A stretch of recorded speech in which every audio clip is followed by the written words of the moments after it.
Hey everybody, Kristen here. If you are interested in minimalism, simplifying, and healthy living, then stick around. You might enjoy this video. Talking about 10 minimalist healthy habits that I started implementing on my journey and kind of discovering minimalism. So one of the healthy habits that I've started implementing for myself is working out at least once a day. Now, this doesn't have to be complicated. It doesn't have to include big weight machines or gym membership. It can just be walking outside in nature, your bike, something very, very simple that works for you and works with your schedule. Just make sure it's something that you get enjoyment out of, something that's going to get your body moving and make you feel good afterwards. For me, sometimes that looks like going for a walk. Sometimes it includes more rigorous forms of exercise like biking, jogging, things like that. But ultimately, just get your body moving. I promise it will make your day better. So my second tip that I've really been working on is eating 3 meals a day. Now, sometimes this is a struggle with work, with my schedule, but this is so important. And I have found that when I skip a meal or skip breakfast, I'm just not as productive. I'm more crabby. I am less focused. So that's something I've really started to try to be mindful of and to just plan ahead. So that way I'm not skipping meals and left feeling exhausted by the end of the day, which results in me binge eating or eating way more calories than I would have if I would have just had breakfast or had lunch and not skipped a meal. My next tip, number 3, is to have a declutter bin in your house, in your home, and to really go through that bin at least once a month. So I've started implementing this. I have my declutter bin in my closet with my wardrobe, and I will declutter at least once a month, take a walk through my wardrobe, my kitchen, our apartment, and see if there's anything that I am not using and not getting value from, and I will declutter and then either give those items to family or donate them or sell them. If it's junk or trash, obviously I'll recycle or throw it away. Number 4, water. And then when you think you've had enough water for the day, drink 2 more glasses of water. I know this is like super simple, probably hear this every day, but it is so important. And I have found that when I drink enough water, I am hydrated. Also, my focus is better and I eat less. I eat less calories because I'm actually full. Oftentimes we eat when we are not actually hungry, but really we're thirsty and dehydrated and we're eating. So it's really important that you're drinking a lot of water. I always have at least 2 water bottles with me to work during the day, so that way I am really getting enough water and getting at least 4 cups of water while I'm at work. Tip number 5 is learn to say no. And say no more often. So this is something that I've really been working on. I definitely am a people pleaser. I was definitely your say yes gal to everything. But the problem was it left me feeling exhausted, drained, and a lot of the things I was saying yes to weren't things that I actually got enjoyment or value from.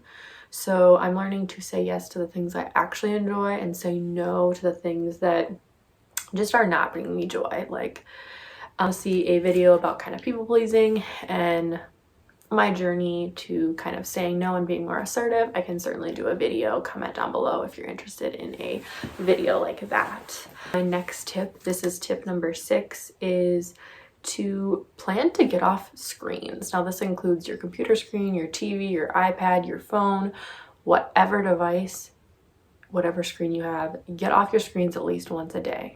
This could be while you're exercising and going for a mindful walk without your phone. It could be eating a meal with a coworker and leaving your phone in your office and eating in the kitchen or in the commons area with that coworker. Whatever it looks like, leave your phone at home, set your phone down, turn it off, and spend some time with your friends. Be present with them. Number 7 is to create a budget. create a written down budget. Everything that you're spending, everything that you are actually making, and stick to that budget. So this means that when you are done creating your budget, all of what you're making minus those expenses should be zero, right? If you're doing your budget correctly. So you want to make sure that you are not spending more than you make. And a great way to do that, is simply by making a budget. Because you can't stick to a budget if you don't have one in place. So really knowing where every single cent of your money is going towards. And doing this will not only free up way more money for you to spend on things that you're actually going to enjoy doing, but also gives you the opportunity to possibly give and be generous to someone else that you otherwise wouldn't have been able to do. And then my number 8, and that is to have a gratitude journal and write in it every single day. Now, this is a relatively new practice for me. I have been writing down things that I am grateful, whether it's friends, family, even just like really basic things like having clean drinking water, having food, having access to healthcare. Write 3 things I'm grateful for. And every morning that I do that, I start the day with a much better mindset than if I had started off waking out of bed in the morning, picked up my phone, scrolled through Instagram or TikTok, and compared myself to someone else. Like, anytime I do that, I'm always left starting my day very negative. And so starting out, stretching, getting up in the morning, and then writing in my gratitude journal really helps me set my mindset in the right frame of mind. And that carries on through the day, and I'm much more positive and just grateful.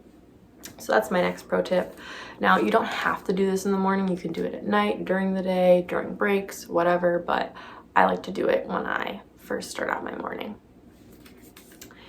Next, unfollow anyone on social media that is spreading negative energy, that is making you feel bad about yourself, that you're comparing yourself to a lot. Someone that maybe you're following and then you're then more tempted to like buy things that are outside of your budget. You know, maybe it's someone that they do a lot of like clothing hauls, and that's really triggering for you because you have really used retail and spending as kind of like a form of therapy. When you're feeling bad, you just buy. And so unfollowing some of the people that do a lot of those hauls, that may be something necessary that you have to do. So unfollow anyone that is just not making you feel good about yourself, that is not inspiring you and bringing value to your life. The next tip, this is my last one, number 10, taking breaks. Now, this can look many different ways, but I actually found a study. It was done by Susan Rand. Study, she talked about how taking breaks, even if it's a 5-minute break where you're stretching, getting up from your desk, taking a little walk, whatever, listening to music, your body a little bit, that when you take breaks, you are less stressed at work, you are more productive, you are more creative, you are less likely to be physically sick and have physical ailments because you're moving your body and you're not just sitting and sedentary for long periods of time. Also, taking breaks and employers that give their employees breaks, it also helps them feel more valued. So there's a lot of different benefits that were talked about in this study, but the key thing that I focused on is that it really just makes you a better worker, and it just makes your day feel better when it's broken up and you have set times for breaks. This could include your lunch break as well. Actually, here in the US, there are a lot more people than you think that skip lunch breaks. I'm guilty of doing this as well. So making sure you've set a boundary there and that you're taking your lunch break. For study, they found that 13% of people did not take a lunch break at all. So 13% weren't having anything to eat, like at all at work throughout the entire day. And then another 20% of them were eating, but they were eating at their desk while they were working. They weren't actually taking a break. They were still working while they were eating their lunch or eating a snack. so aren't taking the breaks that they need, and it's really necessary. And while sometimes it seems counterproductive, it is actually vital to you being more productive at work, being more focused, and being able to really be more present at work. That's my other tip, taking a break. So there you have it. Those are all the 10 tips for healthy living. If you have any other healthy living tips or habits that you guys have also implemented into your daily routine, comment them down below. I would love to hear about them. And if you enjoyed this video, please click the like button and the subscribe button, and I'll see you next time.